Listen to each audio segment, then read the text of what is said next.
Fala aí, eu sou o Pablo do Responde Aí e hoje vamos resolver um exercício sobre fórmula de torção, beleza?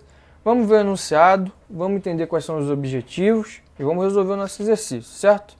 O enunciado é o seguinte, ó. O sistema da figura, eu já vou mostrar para vocês a figura, é constituído por um eixo de seção transversal cheia AB e com uma tensão admissível, né, igual a 82,7 megapascais, certo? E por um tubo CD feito de latão com uma tensão admissível igual a 48,3 megapascais, beleza? Determine o maior torque T que pode ser aplicado em A sem que a tensão admissível do material do tubo CD seja excedida e o valor correspondente necessário para o diâmetro D do eixo AB, beleza? Então, ó, a nossa solução é em 10 passos, certo? E eu falei que ia mostrar para vocês a figura, né? A figura é essa daqui. Então eu tenho lá o nosso eixo maciço, AB. Eu tenho aqui um eixo que tem é como se fosse um furo, né? Que é o nosso eixo CD, certo? Cada um tem as suas tensões admissíveis. E eu quero aplicar um torque D nesse ponto e descobrir o que vai estar acontecendo, ok? Então vamos lá. Qual é o nosso objetivo? É garantir que a peça não sofra rompimento, ou seja, para isso eu tenho que garantir o quê? Que a minha tensão em CD, que é o nosso primeiro objetivo, né? Minha tensão cisalhante em CD tem que ser menor ou igual que a tensão admissível, certo? Do trecho CD.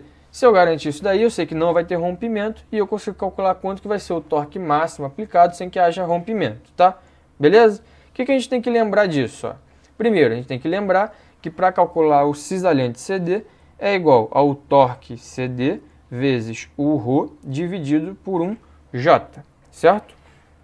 E outra coisa que é importante lembrar é que o nosso J vai ser igual a π sobre 2 vezes o raio externo à quarta menos o raio interno à quarta. Por que isso? Ó? E como eu quero calcular para o meu trecho CD, que é esse daqui, olha só, ele tem um raio interno, ok? E ele tem um raio externo, beleza?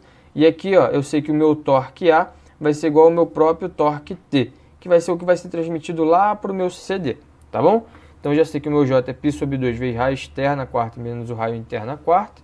E também sei, ó, que o tensão cisalhante CD vai ser igual a tensão cisalhante A, que é o nosso T, e eu vou ter que meu cisalhante CD máximo vai ser quando o meu ρ for igual ao meu raio externo, tá? Que é o valor que me dá o cisalhante máximo, é o valor mais longe do centro. Então, quando o meu ρ for igual ao meu raio externo, eu consigo determinar, né, qual vai ser o meu cisalhante máximo, beleza? Então, esses são os dois primeiros passos. O terceiro passo é o seguinte, substituindo, né, eu sei que meu TA vezes o meu raio externo sobre J tem que ser menor ou igual que a minha tensão admissível, certo? Então, aqui, conclusão, eu consigo chegar com isso. Eu consigo concluir, ó, que o meu torque A, que é o que eu quero descobrir, tem que ser menor ou igual que o quê? Que a tensão cisalhante admissível do trecho CD, tá? Vezes o J divididos pelo quê? Divididos pelo meu raio externo, tá? Disso daí, o que eu consigo descobrir, certo? Olhando, né, as substituições que eu devo fazer, a primeira coisa que eu tenho que lembrar é que meu J, né, é igual a π vezes o raio externo à quarta menos o raio interno à quarta, tá? Isso divididos por 2. Se eu substituir esse J aqui, eu chego exatamente nessa fórmula, tá bom? Por isso que o π está aqui em cima, o 2 está aqui embaixo, beleza? Consigo chegar nisso.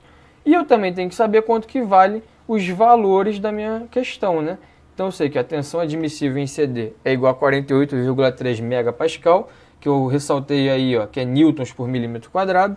O meu raio externo é 76 dividido por 2, certo? Que é o valor total daquele comprimento, que eu vou dividir por 2 e vou achar 38. E o meu raio interno é igual ao raio externo menos a espessura. Como a espessura é 6,4, se eu fizer 38 menos 6,4, eu acho 31,6, certo? Esses são os valores que eu vou substituir na minha equação, ok? E aí eu consigo resolver, ó, o meu quinto passo, que é exatamente substituir esses valores para achar o valor do TA, tá? Então eu tenho que aqui, ó, TA, ele tem que ser menor ou igual que 48,3 vezes π vezes 38 a quarta menos 31,6 a quarta. Isso tudo aqui, ó, eu vou dividir por 2 vezes o raio externo, que é 2 vezes 38, tá? E se eu fizer todos esses cálculos, eu chego no final que o meu TA, certo?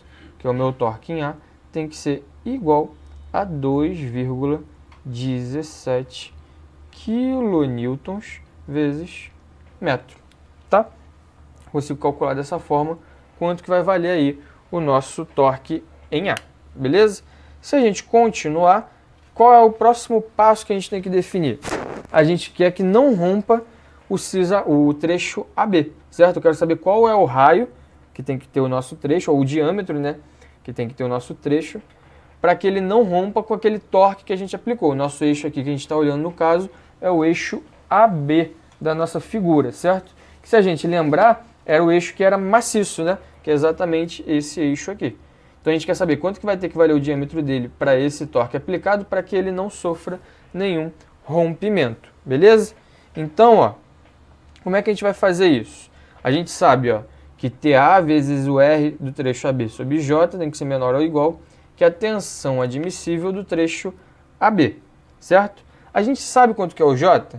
O J a gente sabe que é π vezes RAB a quarta divididos por 2, certo? Ou seja, se eu substituo ele na minha equação, eu tenho isso daí, TA vezes RAB divididos pelo J que eu encontrei e que no final eu chego exatamente nessa fórmula aqui, ó.